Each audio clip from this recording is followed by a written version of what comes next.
it's me. It's the one and only Paul Franz welcoming you to Starfleet Universe on Call. And tonight, you got me, you got Dave, and hopefully you will be watching the video stream on this one, or at the very least, looking at the YouTube version. I will have that posted up shortly. And of course, also you should be able to find us on twitch.tv. The video will be there for at least a little while. I forget how long they actually keep my beautiful video podcast up on that site, but I know it's a limited because I don't pay for it. So they only give me so much. So tonight we're actually gonna do something quite a bit differently. I've heard people, well, most people are those people on YouTube. There's a couple, at least one individual, who really thinks this should be more about, less about the podcast and more about having things on the YouTube, at least on the YouTube feed, where we go through games. And the whole idea is to get some interest about Starfleet battles, which, to be honest, this podcast isn't just about Starfleet battles. Just in case, if you've been listening or watching long enough, I'm assuming that you, at this point, you know that is the case. It's not just about Starfleet battles. We have Starfleet Warlord, which is, of course, I run. But also there's Federation Commander, a little about the F&E, because, to be honest, I don't know that much about F&E. So hopefully, and I do mean hopefully, we will be doing something quite interesting this time. For those individuals who are looking for something a little more interesting, I understand that for those who are just listening on the podcast, this might not be quite as interesting. I'm hoping to give you at least some audio context to what we're seeing video-wise, because what we're going to be doing here is at the part. I'm not sure how far we're going to get through this, and depending upon what kind of feedback I get on this. What I'm wanting to do is I've got one of my Starfire games. I think it's from the first Starfire series. First Starfire Tournament. And this is my Centaurian against the Gorn.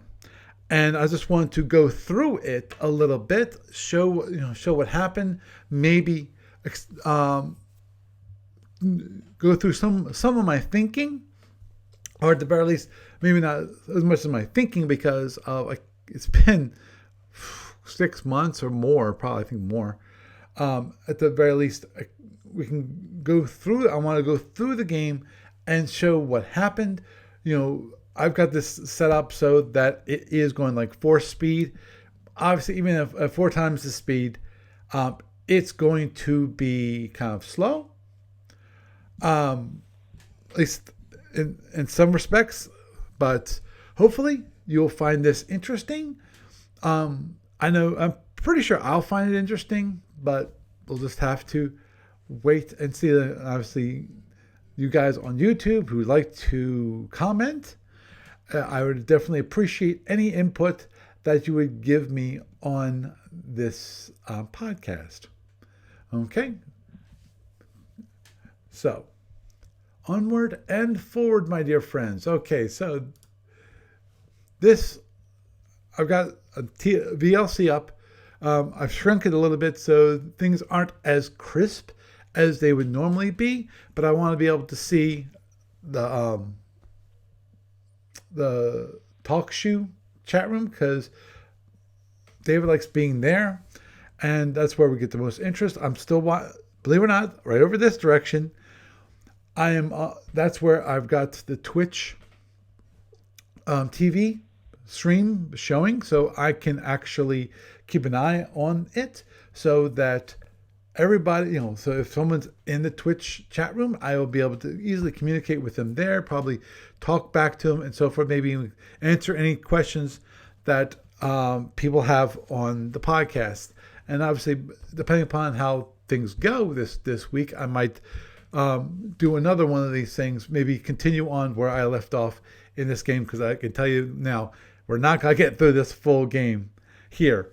So let's start this. And this is basically where I'm filling out my energy allocation form. Since I'm going against the Gorn, the one thing I want to do here is start fast. Speed 24, then it's going up to speed 27. The reason why I go to, let me just do one quick thing here. Let's pause that.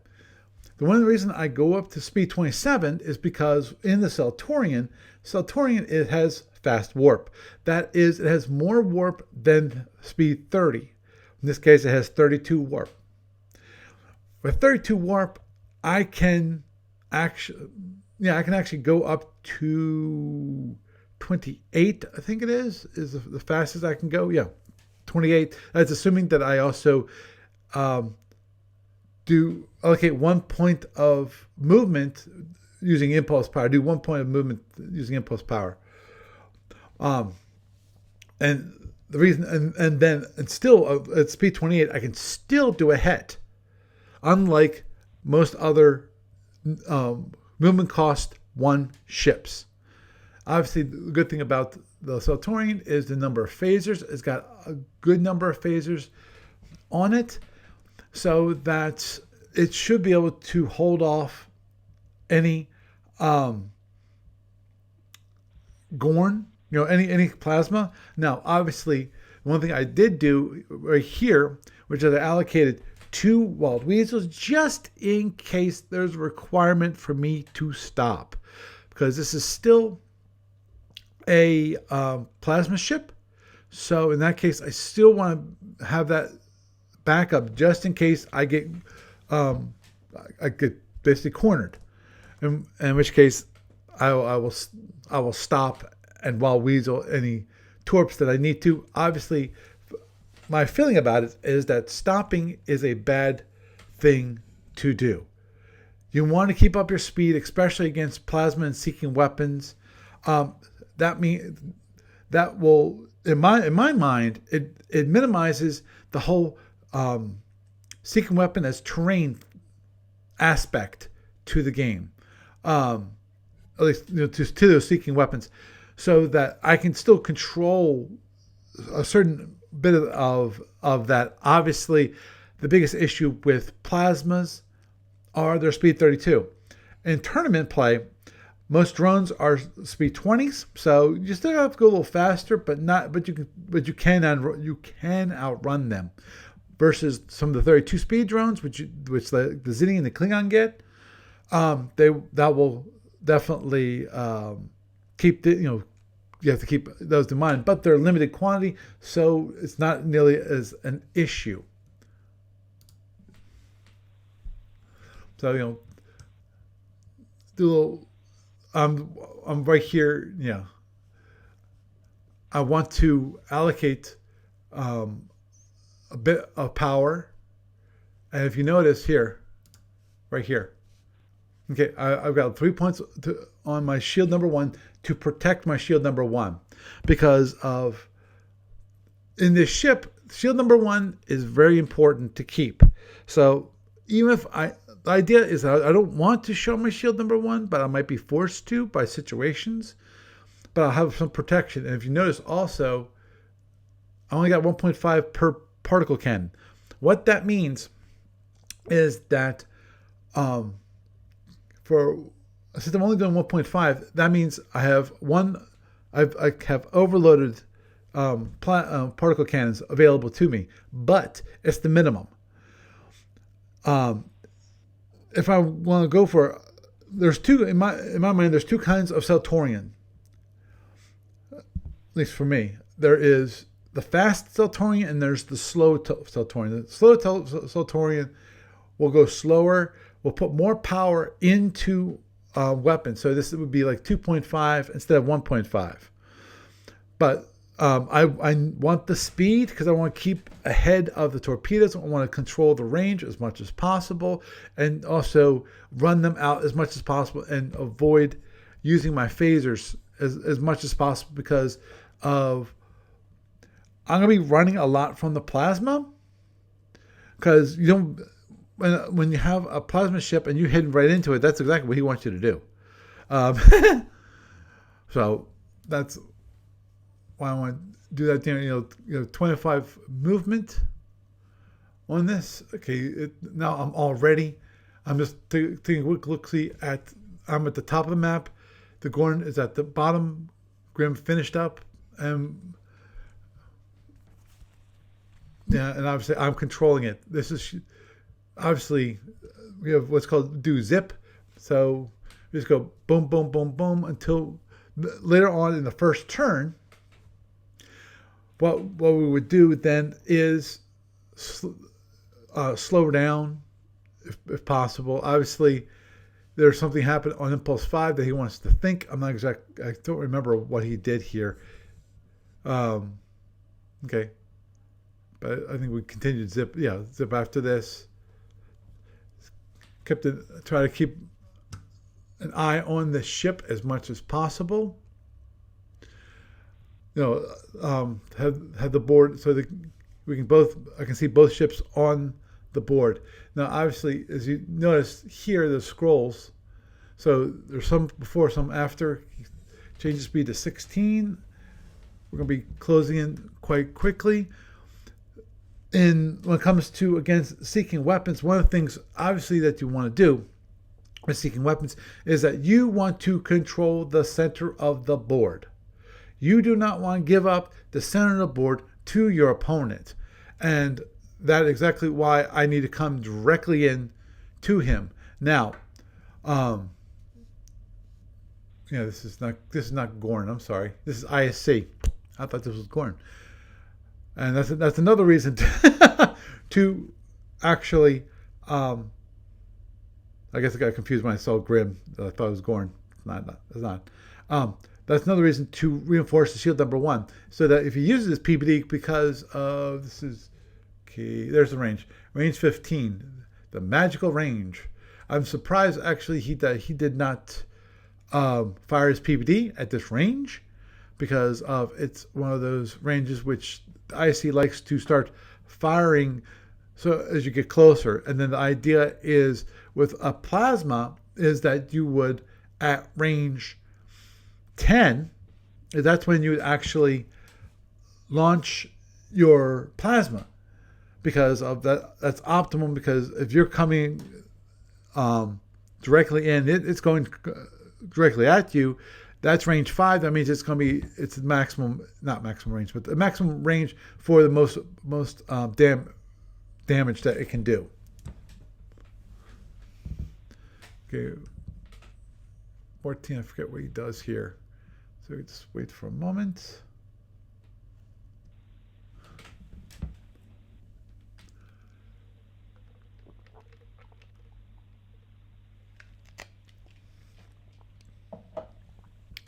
Enveloping plasma. Ah, yes. Oh, yeah, I think I remember this game now.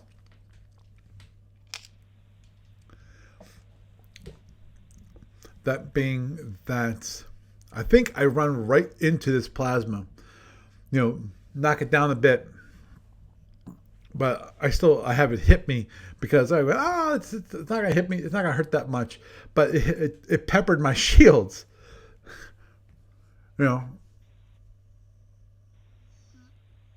Right there, and this is where he fires his PPD, which is at range 10.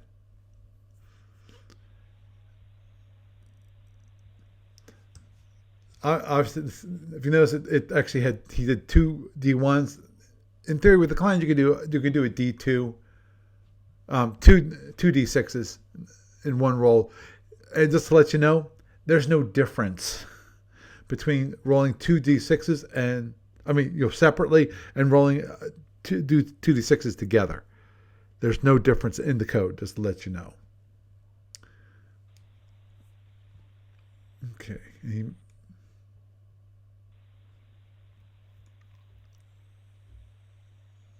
So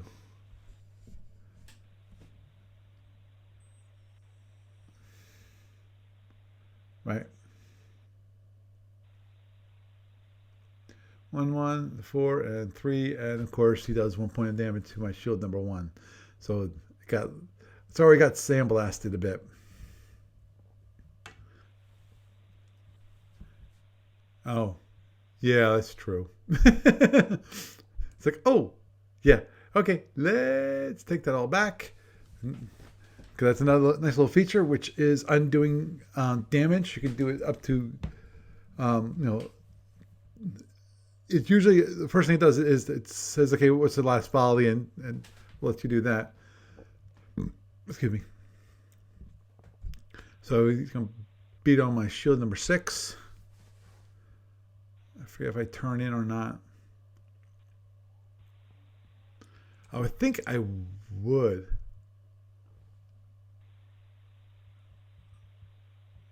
Yeah.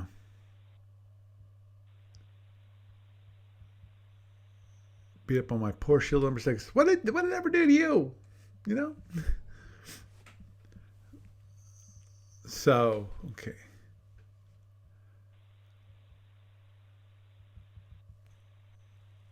Okay. Someone is calling in. I'm not sure who that is.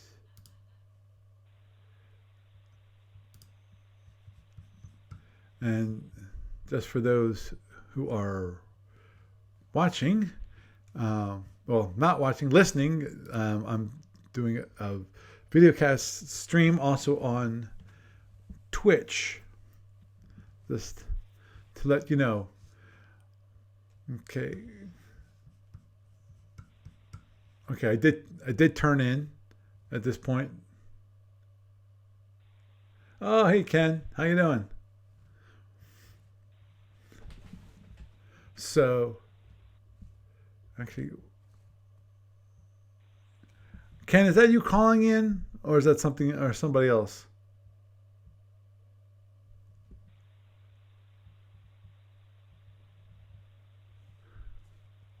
Okay. Well, let me do something. Let's pause that for a moment. Let's see. Hey, Ken, is that you? Yes, it is. Hey, how you doing, Ken? Doing well. Are you actually able to watch the video stream on Twitch? No, I'm on TalkShoe, and the only thing that's there is the voice information. Understood. Yeah. So what's the Twitch stream? Twitch stream is twitch.tv/SFU on call. What I've got up there right now is I'm going over a video of one of my games. This is Starfire, the first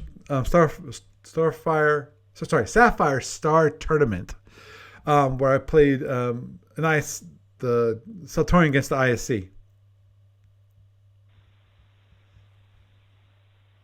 In fact, I know it's the first one.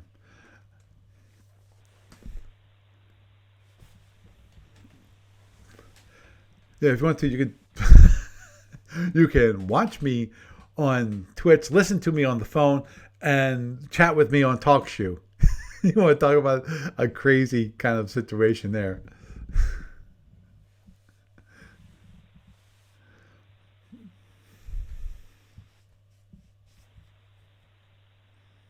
Okay.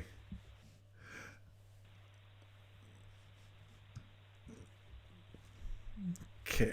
Well, I'm going to move forward. Okay, Ken? Sounds good. Okay. Yeah, so got beat up. I after a couple pulses, I actually turned into the ISC so that to protect, that happens to my shield number 6, it doesn't get completely peppered down. And obviously, the one thing about shield number 1 is that shield number 1 is also reinforced to 3 points of power, so that could actually save a little bit there too. Actually, after the first 2, you got 2 more. You only got 1 point of reinforcement left after that. So not everything got hit on shield number 1.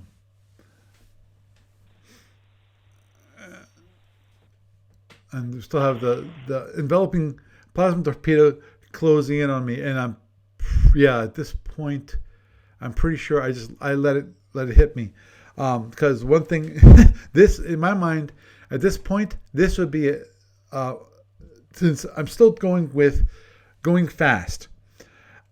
So I think I side slip here to side slip away from the plasma. Is that right? I'll have to wait because I'm currently doing activity. Oh, got fire from the ISC, and I'm willing to bet, I forget if he fires phasers or not. Okay, because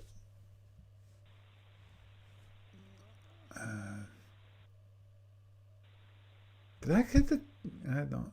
Okay, no, yep. He fired 3 phasers at me. Shield them. Bink, bink. Yeah, shield number 1.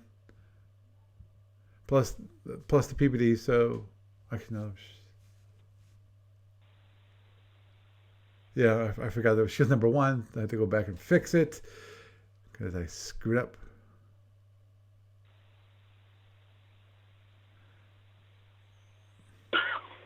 This is always the fun part, which is manually fixing the shields.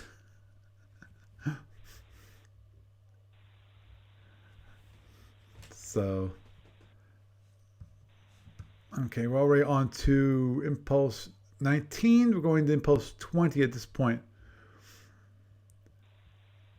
And the IC turns away, big surprise, because it's not quite he's shot his wad, but this is for IC and any other plasma race, Empire, sorry, Gene, that you're going to launch your plasma and you're going to turn away. Now,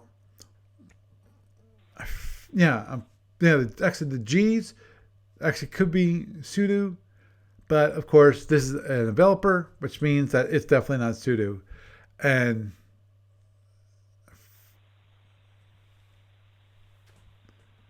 yeah, I didn't even fire a phaser at it and just let it hit me smack dab. It hits me. 40 points spur down, which is 6 and then a couple 7s, right? Right. I was trying to figure out where I wanted it. So I figured, okay, 6 points of damage around shields. Oh, I'm fine. Yeah.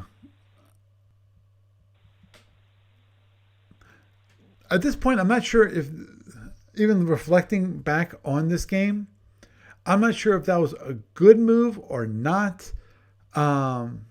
Whether actually firing phasers to not slow it down, but reduce the amount of damage would have really been that great of an idea.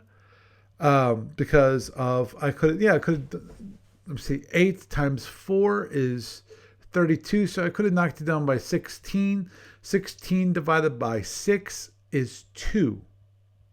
So I could have saved 2 boxes on each shield.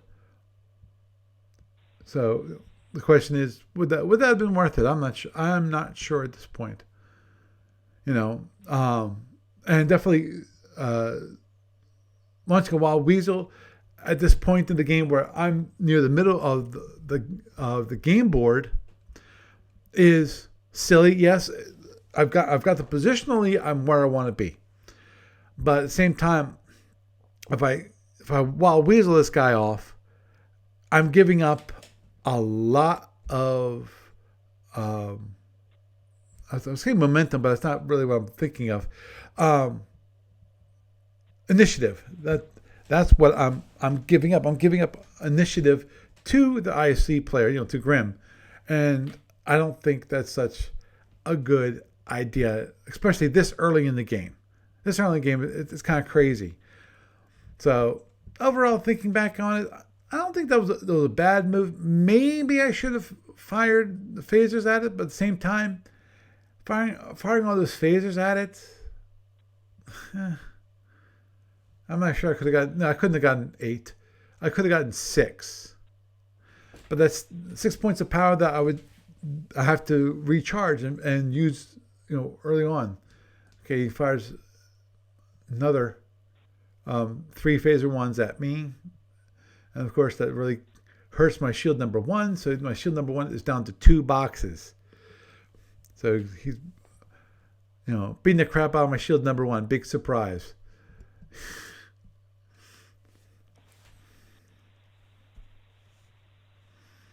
I'm not sure what we're waiting on. Yeah, he was thinking for a bit.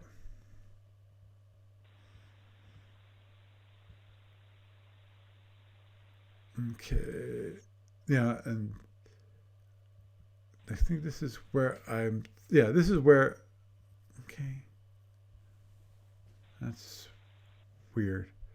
I should have got a notification of change of speed because I allocated. I don't see. Usually there's a notifications. Okay. This is where I was close enough. I was range 7, so I decided to fire 3 shield crackers, and of course, what I do? I miss with 2 out of 3, so I only get 4 points of damage. I think, okay, call for fire. That's one of the things with this game is that it's a tournament game, and if the opponent wants call for fire, you do call for fire. Personally, I'm one of those pure impulse activity people who disagree with the whole idea of call for fire. Which simulates what you do as a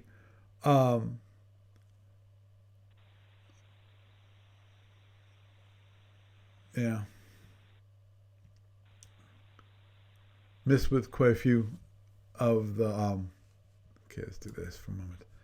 I did not. Yeah, I hit with 1 shield cracker, and let's go back. Yeah, as Grim pointed, as I pointed out, it definitely was under average. I hit with 1 out of 3 shield crackers, which are 50% to hit at this range, and I hit with 1 out of 4 particle cannons, which again are 50% to hit. So it's so totally under average. It's ridiculous. Now, fortunately, it's not like I completely missed, which would have been awful. But again, that's a total of 10 points of damage to shield number 4. Now, I kind of like that. I like getting the rear shields because of invariably, he's going to be running away from me. And this, I think select the target. Okay, and I fire 4 phaser ones. Again, this time is still range 7, which is not exactly the best with this. So, total of 8 points of damage. So the shield number 4 is pretty beat up at this point. But if I would have rolled better, I could have had a down shield and really been a much better position overall. Then I ended up at the end of turn number 1.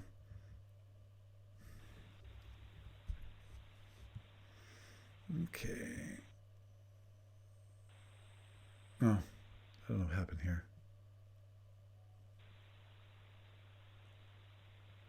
Sorry, it repeated it. I'm not sure why it went backwards. Okay, let's see if I can go a little forwards. Okay, 30. And he's running away, and I'm chasing him. Now, obviously, there's a minor problem with me chasing him. And that's my shield number 1 is facing him. So, there comes the problem. Which is, now he has a plasma coming at me. Obviously, he has to launch out the shield direction A because he's currently facing direction C. So his rear plasmas have to go out either. He has 2 of them. One could go out A. The other one could go out E. And also these are defensive firing. So for against a ship, he only can fire one against a ship per turn, which overall is not too horrible when it comes to a duel situation. Most of the time, it's rare that you're going to need both of them. Obviously, you'd like to use both of them because of there are zero holding cost versus the G torpedoes, which I forget if there are one or two at this moment in time. It's been a while.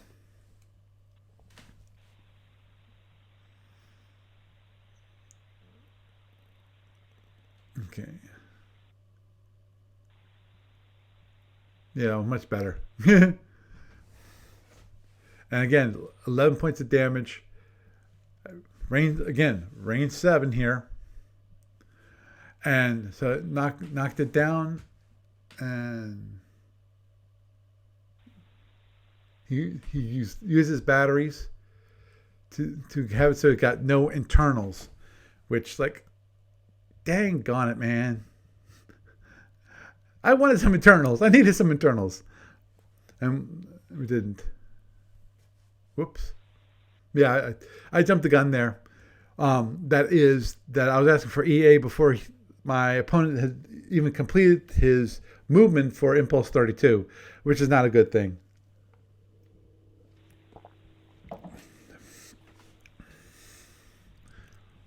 I'm hoping to those people who are just listening and not watching the video that I am detailing this sorry, enough so that you can follow along. Because basically, okay, we're going through EA right now. I'm going to do this. I'm going to pause that for a moment. Just to catch up for those individuals who are on the video, on audio only, and still want to understand what happened. I came straight in, and so did the ISC. The ISC then fired his PPD at range 10 and started bopping me. Hit my shield number 6.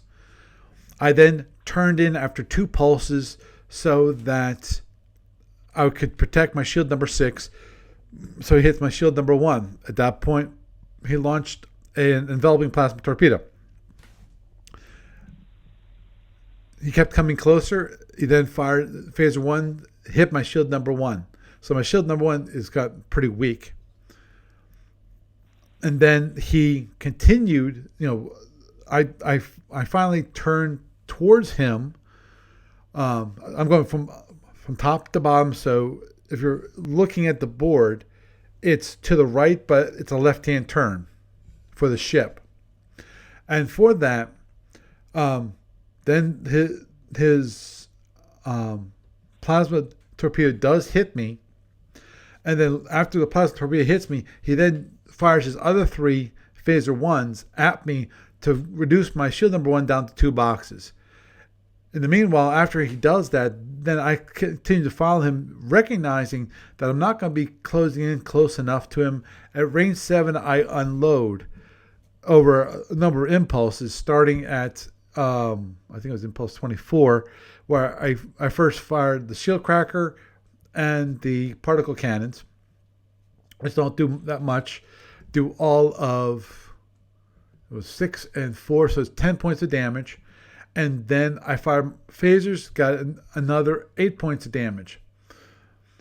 And after that, then on impulse 31, I can't quite remember, that it was, I then fired 4 more phasers at him, and I completely knocked down the shield number 4. And the only reason why I didn't get internals is because I'm willing to bet I know, because I don't think anyone actually would reinforce shield number 4, that he uses batteries to reinforce his shield. So he just had enough to actually keep not keep his shield up, but keep from getting internals. Which, obviously, if you can't keep your shield up, then at least you can't have so you don't get internals. So at this point, we go on to the next turn.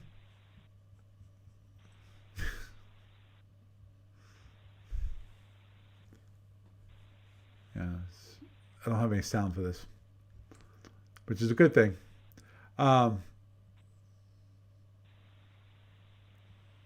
Yeah, Zero G stopped in and just mentioned that I see, and he likes seeing the Saltorian flown. Well, to be honest, I like flying the Saltorian. Next to the Andromedan, I like playing the Saltorian. Now, these days, the Andromedan is such a poor ship. I don't like to fly it because there's not much. It's almost a guarantee that I'm not going to win. Maybe the next Sapphire Star Tournament, Star number 4, I will fly the Andromedan. I can tell you one thing, that is the current tournament, Sapphire Star Tournament 3, I am not flying the Andromedan. That's all I will say at this moment in time. I will not tell you what ship I'm flying because we still have 9 slots, and I don't want to give anyone an advantage on kicking my butt. So, not to say that, that's exactly what people are going to do. They're going, I got to choose the ship to beat Paul. I don't think so. I think there's bigger dangers than me, bigger fish to fry than me. Though, to be honest, I probably, after this, if we go through this and I get enough feedback on it that people enjoy what I'm doing, I might actually show you my Sapphire Star Tournament 2 game. I think did I record that? Yeah, I recorded that, and I'll probably do the same thing for my Sapphire Star Tournament 3, at least the first round. Okay, let me see if I can speed this up a tiny bit to skip ahead. Skip ahead. Okay, skip ahead. Okay, got to finish energy allocation. He announces a speed of 17. I announced one of 0. Yeah, I decided to give that up.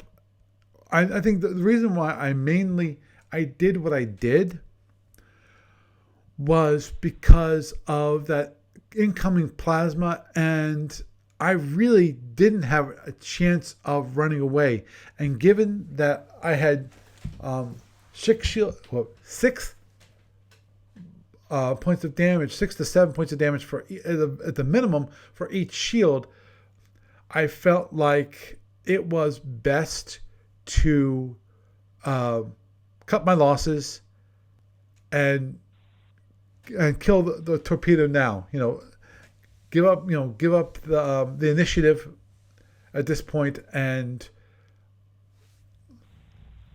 let it go. Yeah, boom, 5 collateral damage on shield number 3. So that's not too bad. And that's awful. I'm sorry. I completely whizzed past what my speed plot was for the turn. That's why I didn't even know I was going to go speed 0. But I'm pretty sure I start with speed 0 and then I increase my speed. Yeah, that's one thing I did not expect. That he started speed 16 and he cut the speed 8 early in the turn. So, yep. So that would have made things truly. That would have been interesting. If I would have going pretty fast, because the problem with going fast for me would have been, okay, he will launch probably another plasma F at me. In addition, he probably would have launched a plasma G at me, and I would have been running away anyway, because of I can't. The Saturnian currently is facing the same direction as the Gordon, meaning they're both going facing D. He's off my shield number 6 at the moment. Okay, the midterm speed change to speed 4 on impulse. I announced it on 7. That means I changed it on 8, so I can start moving forward.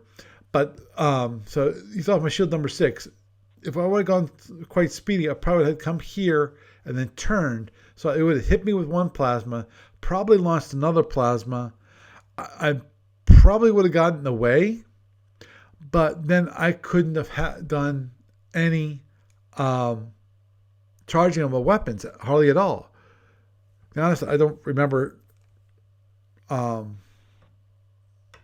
if I actually recharged. I'm pretty sure I didn't recharge my particle cannons at this point, just because of, to me, when it comes to flying the Celtorian,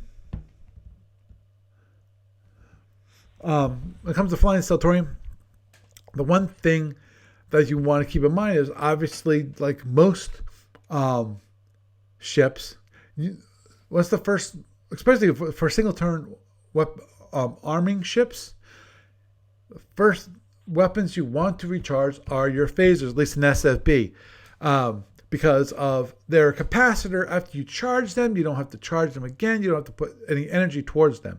They're saved up in the nice little battery, little capacitor, so they can be used at a later turn without any cost. Now, obviously, with the Celtorian, with the particle cannon, you can put energy in it, and you have to only recharge it, hold it, using half the amount of energy that's currently in the very leaky capacitor.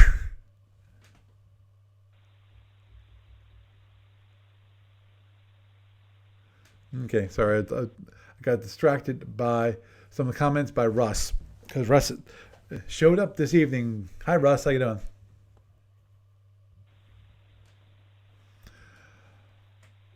And I've launched my other wall. He launched a second plasma. So yeah, see, he launched a second plasma. So 2 of his plasma Fs, now both of them are now gone. No, actually, sorry, that's not the F. That was the G. So he launched a pseudo.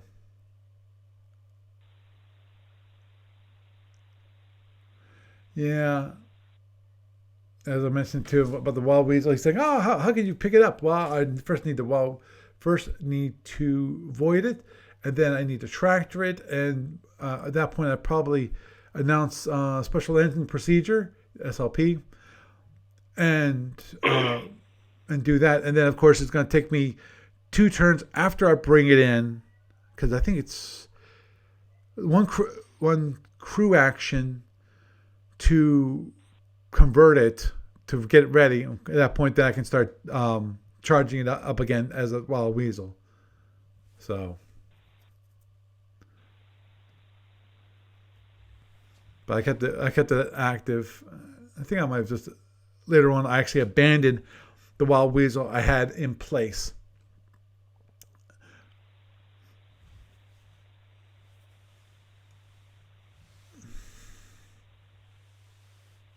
Yeah, Russ, and since you're coming in late on this, this is my Sapphire Star Tournament, the first tournament.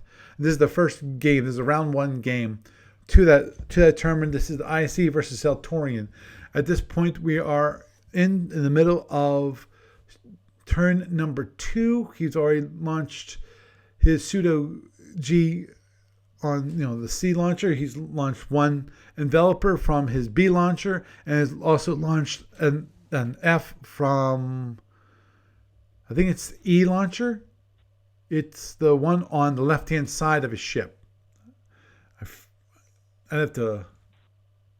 Nope, that would be the D launcher.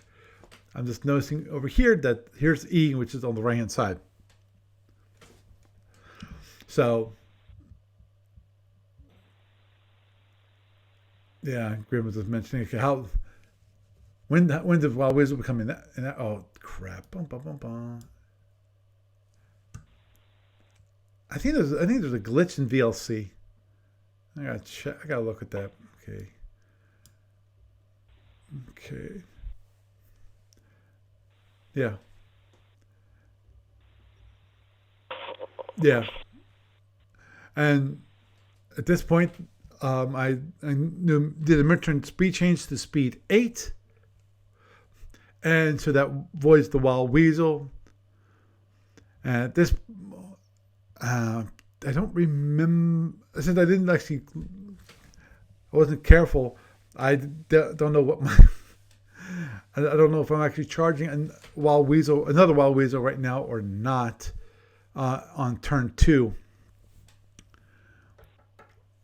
I hope I did. It looks like he launched an actual enveloper. Yeah, oh yeah. Well, we'll find out real quick if I actually, well, no, it doesn't matter. I only had 2 Wild Weasels, which means that this enveloper is going to hit me and it's going to hit me hard.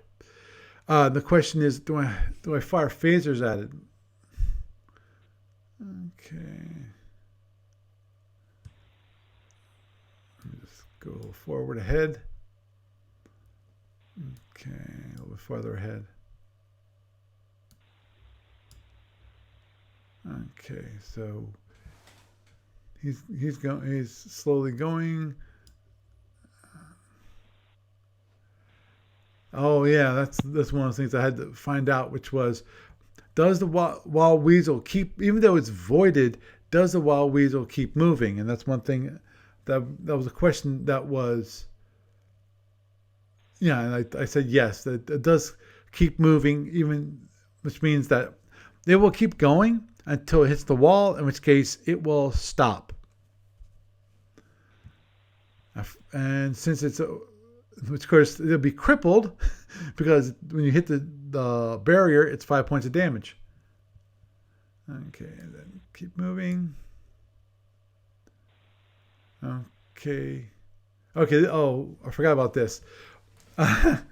Since the ISC and the Cell Tournament both have a turn mode of D, the one thing that we have to do is simultaneous movement. Yay! Because we're both moving the same speed.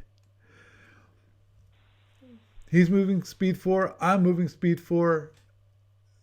Or we're both moving speed 8. No, we're both moving speed 8. That's what it is. Both of us move speed 8, and therefore neither of us has an advantage over the other. In which case, you have to do simultaneous movement, which means you have to right here. There's a little simultaneous button, so that simultaneous orders can be resolved. This is always fun part because, okay, he actually, shift speeds are 9. I forget if that was both of us or just him. Okay. Let me go back here. I missed something. I was talking and not paying attention. Okay. Oh, that was movement. We're moving speed 9. Okay. And now, okay. And also speed change to speed 10. Yay!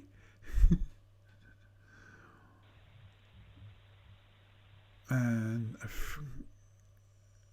if I did that because of, okay, fire. Okay, I fired. Yeah. And yeah, at the, and I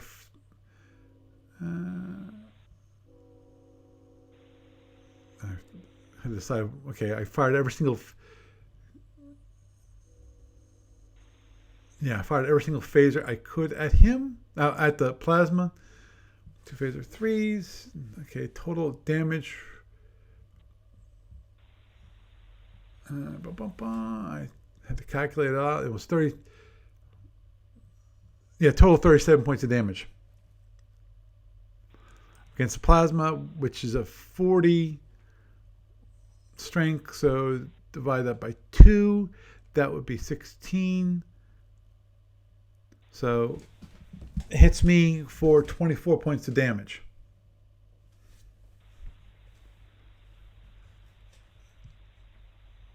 Right. But I run now the plasma. Okay, it's been 10 impulses, so it's going to hit me on impulse 11, which is a little bit better than 40. So it won't be 40. It will be, well, no. Actually, yeah, I think it decreases by 1. I mean, it's next range. Yeah, so 30 minus 18 is 12. So 2 on each shield. So I saved my bacon a little bit there so that my shields aren't looking very good. I'm going to pause it here. Remaining shields, 2 point boxes. Shield number 1. Shield number 2 is 21. Shield number 3 is 10. Shield number 4 is 15. Shield number 5 is 14. And shield number 6 is 12. So overall, pretty beat up shields. But of course, I've also gotten hit by 2 plasmas. He's used up 3 of his actual plasmas. And I got hit by his PBD. His PBD will be ready next turn.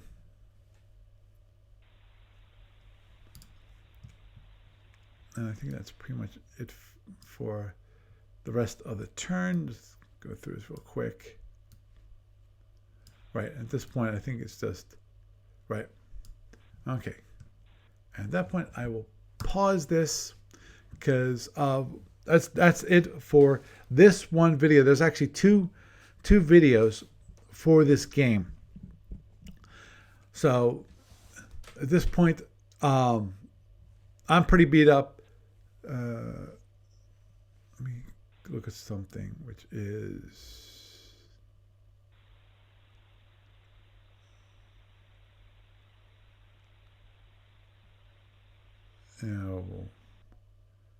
okay. I was just wondering if he had EA, and he doesn't. I don't think he ever replied. My guess is he didn't have an EA. End of turn activities, i.e., repairing his shields, because he could have repaired his shields, because this was turn 2. His shields were damaged on turn 1. That's about it. Yes, I live around Reading, and I drive into Philadelphia on Tuesdays. Well, not into Philly. It's a little outside of Philly. It's called West Conshohocken, is where my office is. But anyway, so overall, it's at this point in the game, I'm not too bad off. But the problem is at this point is that obviously he's got the upper hand. He has beaten down my shields tremendously. He's got, next turn, his PPD will be available to fire. In theory, he can also launch 2 plasmas. He can launch this plasma F from his E launcher over here, which actually for him is on this side of the ship.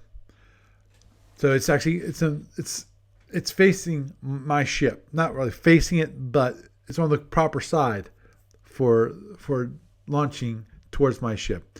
He's actually at this point he's at range 13 of my ship. He's off my shield number 5, and I'm off his shield number 2. So we got pretty good distance. Again, I don't remember what happens in this game. It's been quite a bit of time, so I can't say whether I turned in. If you guys really want to find out, I'll be happy to continue with this little almost tutorial of this game, and how well I did, how well I did. Yeah, just to let you know, spoiler alert, I lose. But overall, it was a good game. I will have to review this game, and if you want me to, I'll be okay. Russ wants to see more. I'm not sure about Dave. I'm willing to bet Dave will probably want to see more. But you guys on YouTube, because I will be posting this to YouTube and see what you think. Do you like me going over this on the podcast? Obviously, as I said, if you go to TLC, you'll see that on playback I've got this cranked at the moment, just because of invariably. As you see, the video is 2 hours and 48 minutes long. There's some pauses and so forth, and I can get through.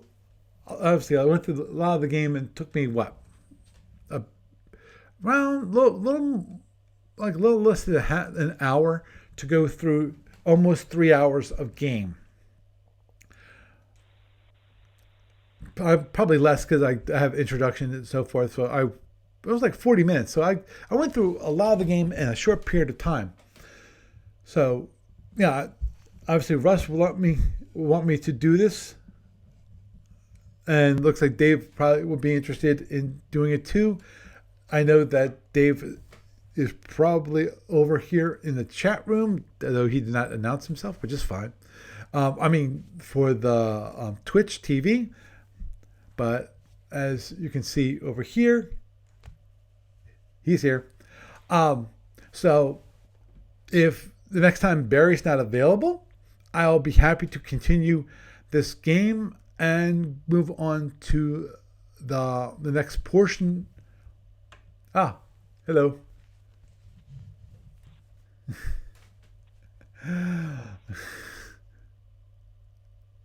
But anyway, yeah. Hi, Barry. There's a Barry in the chat room.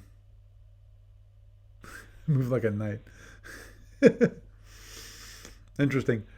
But anyhow, so I think with that we will end this evening's podcast, and I'm hoping that everyone both here and online really have enjoyed it. So, and with that, I am Paul Franz, and I bid you a good night.